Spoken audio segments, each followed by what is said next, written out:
Faman ya'mal mithqala dzarratin khairan yarah. Barang siapa yang mengerjakan kebaikan seberat biji zarah pun, niscaya dia akan akan melihat balasannya.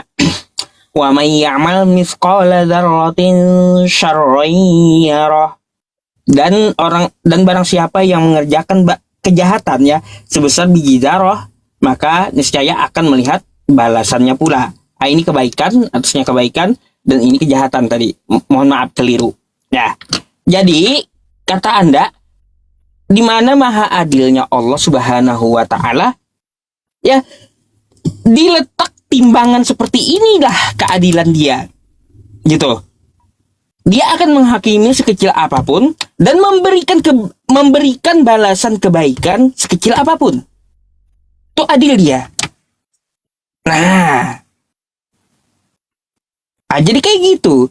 Bukan cuma dosa yang ditebus, bukan cuma dosa yang sekecil apapun dibalas, tapi juga kebaikan akan dibalas sekecil apapun gitu.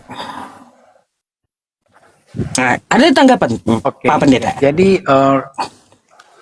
ya boleh saya lihat wajah Pak Ustadz ya, mohon. Silakan.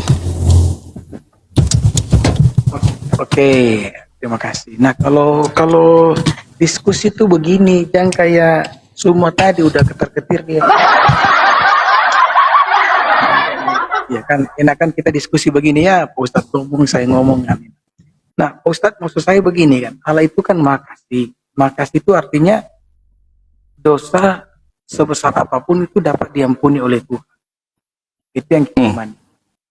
Tetapi Allah juga kan maha adil, artinya dosa sekecil apapun harus dihakimi. Maka yang menjadi pertanyaan saya adalah bagaimana Allah itu maha kasih, sekaligus dia maha adil, di mana di satu sisi dia harus mengampuni dosa sebesar apapun itu, tetapi di sisi lain dia harus menghakimi dosa sekecil apapun itu. Jadi itu yang saya tanyakan, bagaimana Allah yang maha kasih sekaligus dia maha adil, dia mengampuni dosa dan dia juga harus mengadili dosa. Karena di dalam kekristenan ya Pak Ustadz begini ya, dalam kekristenan ya Yesus itu mati memenuhi hukum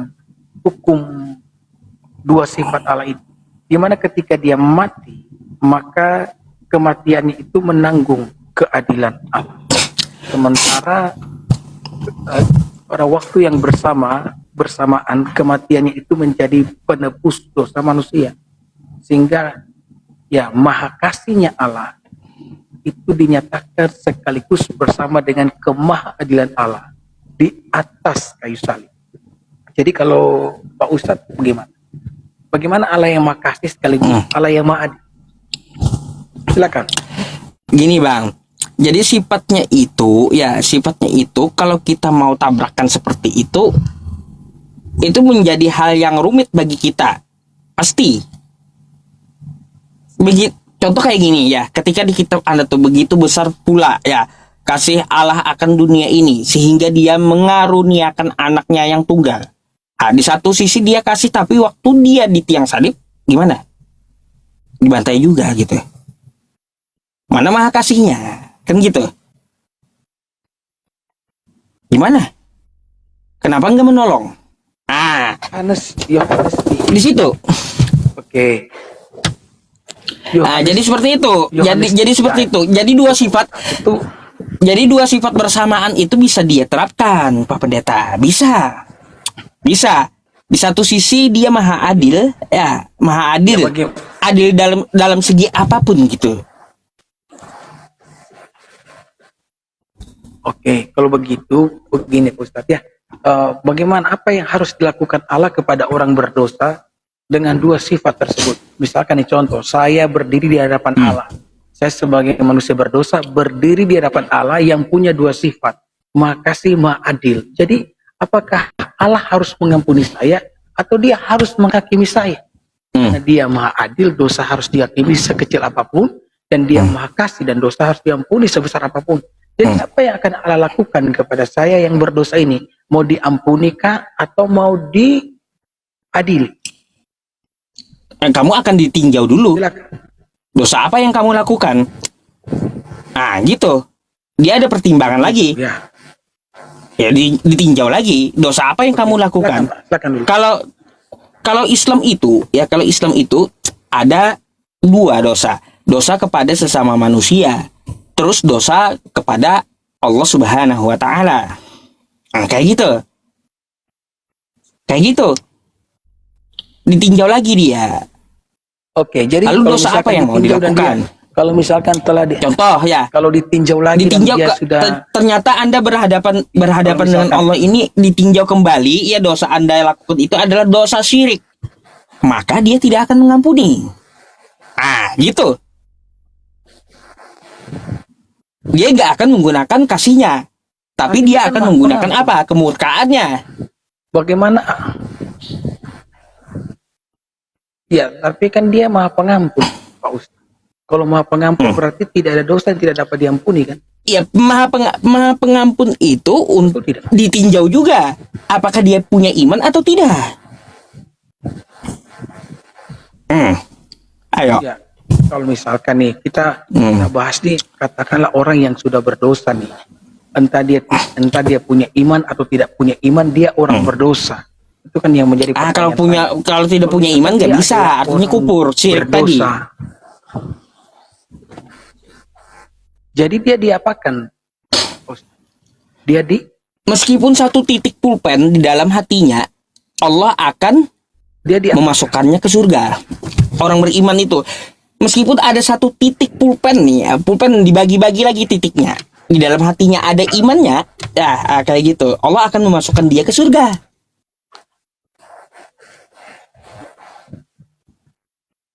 Tadi juga ya, Saya begini, tadi Bos. juga Jadi apa yang harus ada dilakukan kepadanya? satu Apakah titik dia harus dilemparkan ke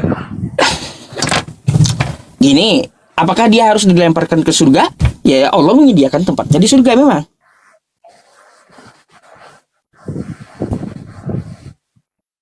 Ya, bagaimana dengan maha adilnya? Kan dosa harus dihakimi.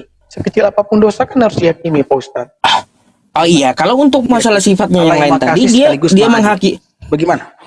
Maha adil tadi dia melaksanakan waktu ada Yaumul Mizan tadi. Pertimbangan tadi. Hari timbangan, Yaumul Mizan. Hari ditimbangnya amal gitu. Dalam Islam itu ada. Ya, kalau misalkan timbangannya seimbang, kira-kira kalau timbangannya seimbang, ya terserah. Itulah Muslim namanya. Terserah berserah diri kepada Allah. Terserah dia gitu. Gak tahu jawabannya kita dah. Gak bisa protes.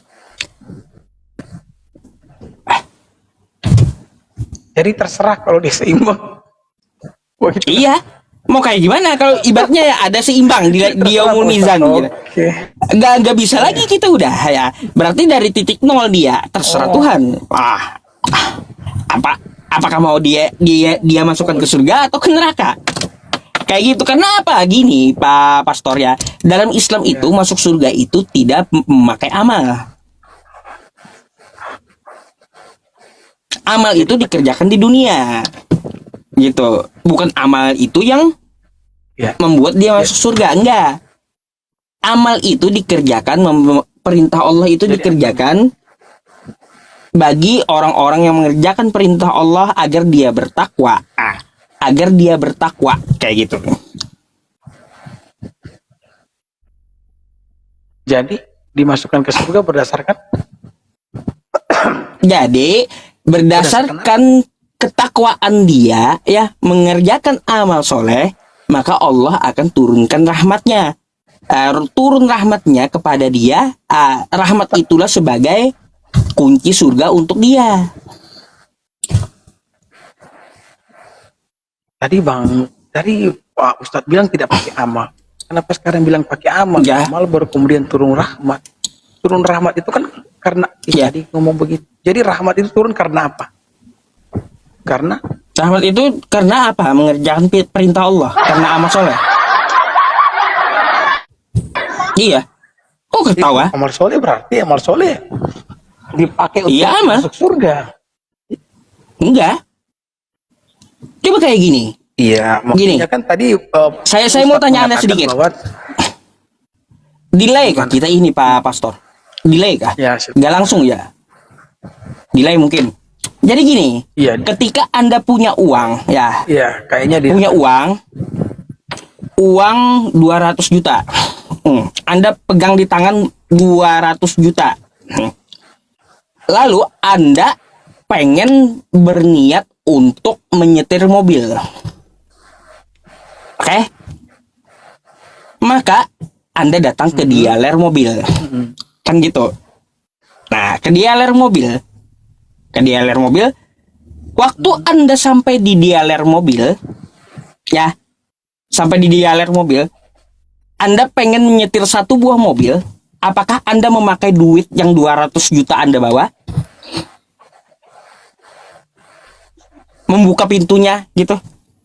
ya, maksudnya bayar mobil itu ya. Lah, bukan duit tadi buat buka pintu gitu. Bisa nggak? Ya, bisa lah kalau saya sudah beli kan. Kalau saya sudah beli dengan uang itu bisa. Iya, gimana cara hidupnya dia? Kalau dikunci, kan ada bagian kuncinya tuh, ya. Ada bagian kuncinya. Kenapa harus diganjal duit? Maksudnya saya dapat kunci. Jadi pakai kunci Nggak dulu jago ya, Anda. Ustadz ya. Nah, Anda harus dapatkan kunci Jadi dulu. saya kasih uang. Anda ke resepsionis dulu gitu, ke customer service dulu ya, ke admin dulu, Anda bayar 200 juta Anda, lalu dikasih kunci. Bukan dengan uang Anda masuk ke mobilnya. Gitu aja kok susah. Itu jadi- maksudnya. Kenapa jadi- amal itu ya Jadi kenapa amal itu amal itu tidak memasukkan ke surga? Ya kan karena apa? Itu perintah Allah beramal agar mendatangkan rahmatnya. Dengan rahmat itulah kita masuk surga. berarti amal itu adalah uang tersebut, sementara rahmat itu adalah kunci mobil. Kunci. tersebut. Ya, betul Ya. ya. Oke. Pasti Jadi Anda kalau mau bawa misalkan mobil itu orang pakai kunci gitu. Ya. Kalau misalkan saya tidak bawa uang, apakah saya dapat kunci? Nggak bakal dapat. Dapat kunci tidak saya, Pak Ustadz, kalau saya tidak bawa uang? Nggak bakal dapat. Rahmatnya nggak bakal dapat. Berarti kalau saya tidak beramal, kalau saya tidak beramal, saya dapat rahmat. Tidak beramal tapi mendapat rahmat. Enggak.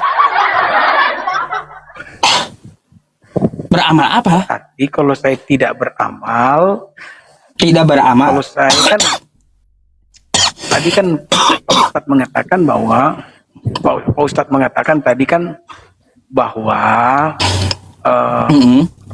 bukan amal yang membuat orang masuk surga, tapi tapi rahmat daripada Allah. Ya, kemudian ya Pak Ustadz memberikan contoh Pak Ustadz itu uang dan kunci. Jadi uang itu adalah amal, kunci pintu mobil itu adalah rahmat. Maka saya tanya, kalau misalkan saya tidak punya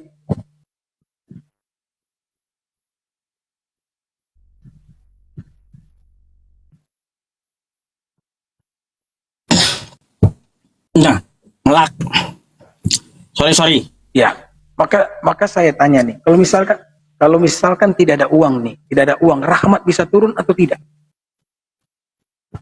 Tidak ada uang. Kalau tidak ada amal, rahmat turun. Nggak bakal bisa. Nggak ada. Sama kalau Anda nggak ada duit, nggak ada bisa Anda beli mobil di DLR itu. Nggak bisa. Berarti Pak Ustadz, keselamatan itu tergantung amal. Bukan tergantung amal. Kalau amal tidak dengan ada, gini, amal dengan rahmat itu dua hal yang berbeda. iya, jadi tergantung amal dan rahmat begitu. Amal dan rahmat. Tergantung rahmat. Hanya satu. Bisa aja. Hanya rahmat. Ibaratnya kayak gini bentar. Kalau dia tidak mempunyai uang, kata Anda loh, kan gitu ya. Tapi dia datang ke dealer, tidak menutup kemungkinan ya pemilik dealer memberi dia mobil, padahal kagak punya uang, karena dealernya maha pengasih. Gitu. Ya, luar biasa. Dealer di mana itu? Saya mau pergi, saya juga butuh mobil nih. Nah, Bisa. kan misalnya kayak gitu, bisa boleh kayak gitu. Artinya apa? Artinya Gimana, apa? Pak Ustadz? Semuanya ketika kita memikul dosa kita atau pahala kita di hadapan Allah, ternyata draw semuanya gitu ya, draw semuanya. Di mana mau kita diletakkannya? Jadi- Berserah diri Jadi, kita. jadi di mana? Ustadz, di mana ada dealer yang maha kasih begitu, Pak? Di mana? Nah, makanya Dealer yang punya contoh aja itu Pak Pendeta ya. Contoh. Artinya apa? Ya. Bukan saya menegaskan gini. Artinya masuk surga itu saya tegaskan bukan ketergantungan amal, bukan. Makanya amal itu tidak memasukkan ke surga, tapi rahmat Allah. Tergantungnya ke rahmat Allah. Kehendak Allah tadi loh. Kan maksud- Bukan karena amalnya. Ada juga kayak gini, sebentar saya jelaskan sedikit. Ya, ada orang bawa banyak pahala. Ya, pahala. Di hadapan Allah dia datang. Oh, ya Allah, amalku banyak. Masukkan aku ke surga. Kalau Allah nggak mau gimana? Ayo, dia pemilik surga nggak mau gimana? berkah. Bukan tergantung amalnya dia ini, bukan. Jadi Pak Ustadz, adakah orang yang tidak beramal kemudian masuk surga? Orang yang tidak beramal kemudian masuk surga. Kayaknya semua orang di dunia ini pernah mengerjakan sesuatu amal deh kayaknya. Iya kan tadi kan Pak Susah Ustadz nyari contohnya susah. Iya, maksudnya Pak Ustadz kan tadi ngomong bahwa bisa saja Allah Maha Kasih itu memberikan surga sama seperti memberikan mobil di dealer walaupun tidak banyak uang kan. Berarti tanpa amal orang bisa masuk surga. Amal itu apa sih menurut Anda emang? Ya kan tadi kan kita bicara soal amal perbuatan baik kita kan. Ya, Jadi perbuatan kalau baik. Iya, adakah tanpa perbuatan baik orang bisa masuk surga, rahmat bisa turun? Gini. Kalaunya kita ya Pak Pendeta, ya dalam agama Islam, seorang anak yang dilahirkan dari dalam rahim tuh ya, anak tersebut baru diperanakan oleh ibunya, itu dia tidak melakukan amal apapun. Dia dalam keadaan suci. Kan kayak gitu. Tiba-tiba dia meninggal. Setelah dia dilahirkan. Meninggal dia setelah dilahirkan. Mati gitu. Apakah Allah memasukkannya ke surga? Jelas. Karena ada dalilnya. Kullu mauludin yuladu 'alal fitrah. Atau setiap anak yang dilahirkan itu dalam keadaan suci. Karena surga itu tempatnya suci. Maka anak tersebut akan dimasukkannya ke surga. Belum beramal dia. Berarti Nah, itu tuh. khusus untuk anak kecil ya. Jadi kalau yang khusus untuk anak kecil yang belum mengenal kejahatan, tidak berbuat amal pun tidak apa-apa ya, karena dia akan disiapkan surga. Nah, bagaimana dengan orang dewasa? Oh,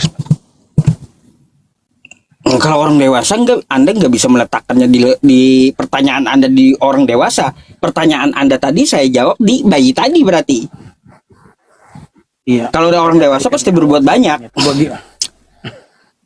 Jadi kalau orang berdosa nih, kalau ini orang berdosa sudah neto orang berdosa, Ustaz ya, apa yang harus Allah lakukan? Allah harus melemparkannya ke neraka atau masukkan ke surga? Berhubung dengan dua sifat Allah tadi, Makasih, Ma'adil. Apa yang harus Allah lakukan? Ya, Maha Adil itu kan dihitung di Yaumul Mizan. Kalau masih ada dosanya, maka dosanya ini akan Allah ajab gitu. Karena masih ada dosanya dia. Dicucilah dulu situ. Maha pengasihnya mana? Sudah tadi. Di Ruqyah di mana, Pak? Di pengadilan di surga dia. Di Ruqyah. Apanya di Ruqyah? Ditimbang. Saya Apa yang di Ruqyah? ditimbang, saya pikir. Saya salah Astaga, dengar. Jadi ditimbang ya? kenapa? Wah, kurang fokus dah dia, teman-teman. Jadi ditimbang, Pak, disitulah. Ya waktu ditimbang itu sudah maha adilnya di situ di timbangan itu. Kalau masih setelah dia maha adil, hasil timbangannya masih ada dosa, maka dengan keadilan, dengan perbuatan yang dilakukan oleh manusia, dia akan memasukkannya ke neraka gitu. Bukan lagi kau pertanyakan mana kasihmu, karena sudah ditimbangan tadi gitu. Oh, makanya saya tadi tanya, kalau dia seimbang timbangannya kemana tuh dia? Jadi terserah Allah. Iya, semua itu Bang. Kalau Oke. ini ya Bang Pendeta ya, kalau di Islam itu semua pasti semua karena Allah. Makanya kami aja ya meniatkan semua karena Allah. Apalagi untuk apa? Untuk mengerjakan sesuatu. Gitu lillahi ta'ala. Jadi kalau bisa, jadi kalau dia seimbang terserah Allah kan? Iya. Kalau dia seimbang timbangannya terserah Allah. Ya mudah-mudahan kita Pak Pendeta, berat di saya apa ya? saya jaga- saya mau ya, saya mau tanya sedikit boleh gak? boleh silakan. Silakan. Tentang masalah ini penebusan dosa. Ya, kenapa? Penebusan dosa itu di perjanjian lama itu kan memakai korban bakaran. Betul nggak? Ya, betul. Daging lembu, Betul. sapi kan kayak gitu ya. Sapi, daging lembu atau kotoran sapi kan bisa juga tuh. Iya, kotoran sapi pun jadi penebus dosa loh. Nggak percaya nih. Saya kasih tahu nih ya. Saya bukakan dulu ya. Kotoran sapi.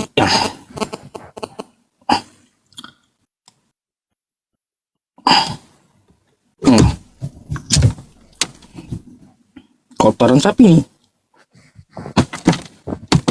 Nih. Tetapi daging lembu jantan itu, kulitnya dan kotorannya haruslah kau bakar habis dengan api di luar perkemahan. Itulah korban penebus penghapus dosa. Tai sapi pun bisa. Kan gitu. Ini tai cuma sekelas tai sapi gitu ya. Teman-teman semuanya di perjanjian lama. Nah, saya mau bertanya sama Pak Pendeta. Saya bingung. Kenapa sih penebusan dosa di dalam Kristen itu bukan pakai korban sapi atau korban bakaran atau korban apapun, kan kayak gitu, tapi korban Tuhannya. Kenapa itu? Nabi siapa yang mengajarkan atau menubuatkan bahwa Tuhan akan mengorbankan dirinya menebus dosa manusia di tiang salib? Adakah nih dikunci pertanyaannya ya? Adakah nubuatan di perjanjian lama ya, penebusan dosa itu memakai darah manusia? Yesus itu kan manusia. Nah, di mana ayatnya di perjanjian lama? Para nabi mengabarkan bahwa penebusan dosa itu dinubuatkan memakai darah manusia. Ada nggak pakai darah manusia? Karena dua orang-orang dulu pakai darah hewan, darah bakaran, korban bakaran gitu. Silakan. Ya, oke. Terima kasih ya. Jadi saya sangat mengapresiasi ya Ustadz PI, dan Ustadz PI ini masih lebih baik daripada Suma ya. Karena kalau diskusi dengan Ustadz PI itu kita ngomong enak. Ustadz ngomong, saya ngomong ya kan, itu enak. Tapi kalau dengan Bang Suma itu dia ngomong terus, jadi kita dengar dia ceramah.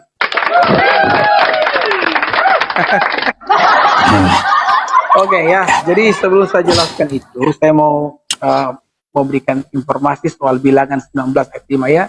Lembu itu harus dibakar di depan matanya, kulitnya, dagingnya, darahnya, dan kotoran itu harus dibakar. Ini bukan berarti bahwa kotoran sapi dipersembahkan sebagai korban kepada Allah, melainkan yang dipersembahkan adalah lembu merah itu sendiri. Kotorannya hanya ikut terbakar sebagai bagian dari pembakaran seluruh hewan sesuai dengan perintah Tuhan. Jadi ya hewan itu harus dibakar secara menyeluruh. Itu yang dimaksud ya. Dan untuk Yesus Kristus di dalam perjanjian lama itu kami punya Alkitab perjanjian lama, perjanjian baru. Nah, perjanjian lama itu memuat tentang nubuatan Yesus Kristus, nubuatan Yesus ya. Dan di dalam perjanjian lama itu ada yang namanya gambaran-gambaran atau tipe-tipe yang antitipenya adalah Yesus. Yang penggenapan dari gambaran-gambaran itu adalah Yesus. Dalam Gimana perjanjian itu? lama menggunakan hewan kan, menggunakan hewan. Oh, Pak Ustadz darah lebih manusia tahu, yang karena saya Pak tanya Ustadz tadi. menyebutkannya tadi. Iya. Kalau di dalam perjanjian lama yang mengatakan darah manusia secara eksplisit tidak ada. Tetapi tipe dan bayangan Tidak tentang ada. Yesus Kristus dalam perjanjian lama, ya, kalau bicara soal tertulis secara eksplisit, ya darah manusia tidak ada. Tetapi Yesus itu punya gambaran, punya bayangan, punya tipenya dalam perjanjian lama tentang domba-domba itu kan. Makanya waktu Yohanes melihat Yesus, Yohanes berkata, sesungguhnya dia ini adalah anak domba Allah yang menghapus dosa. Jadi ketika Yohanes mengatakan demikian, maka dikonfirmasikanlah kepada orang-orang yang membaca Alkitab bahwa domba yang dipakai dalam perjanjian lama untuk menghapus dosa itu hanyalah bayangan yang penggenapannya ada dalam Kristus Yesus. Seperti itu, Pak Ustadz. Jadi memang tidak ada dinubuatkan memakai darah manusia secara tertulis tekstual gitu ya. Iya, secara eksplisit ya, tetapi gambaran tipenya, bayangannya ada pada anak domba. Seperti itu. Jadi pakai anak domba istilahnya kayak gitu. Banyak tafsiran nanti pula. Ya, kalau kami sih tidak akan ada banyak tafsiran ya, karena apa yang disampaikan dalam Alkitab itu jelas. Saya katakan tadi Yesus itu bayangan dalam perjanjian lama, anak domba. Yang kemudian itu ngomong dalam perjanjian baru ketika Yohanes juga mengatakan sesungguhnya dialah anak domba. Maka kalau kita membaca Alkitab secara baik, memahami perjanjian lama bahwa anak domba digunakan untuk korban penebusan dosa, dan kemudian Yesus disebut sebagai anak domba, maka kita tahu bahwa dialah penebus dosa itu. Seperti itu Pak Ustadz. Oke ya. Oke lah Ada kalau lagi? penjelasan Anda kayak gitu. Kalau darah manusia nggak ada, ya nggak ada lagi deh. Udah cukup. Cukup itu aja. Oke. Kalau begitu saya Mau istirahat dulu kah? Pak ya. Ini sudah jam 11. Baik. Baik. Ya, mau istirahat. Oke, Nanti thank besok you ya. kita Oke. ngomong-ngomong lagi ya. Tapi Baik. Pak Ustadz, saya jempolan buat Pak Ustadz. Pak Ustadz tuh kalau ngomong lebih enak. Kalau Suma itu ngomong aja dia terus. Aduh, nggak usah bandingin sama Bang Oke, Bima lah. Ustaz, terima Beda kasih sifat ya. juga beda orang. Oke. Ya, betul sekali. Beda sifat, beda orang. Oke, terima kasih Pak Ustadz ya. Oke.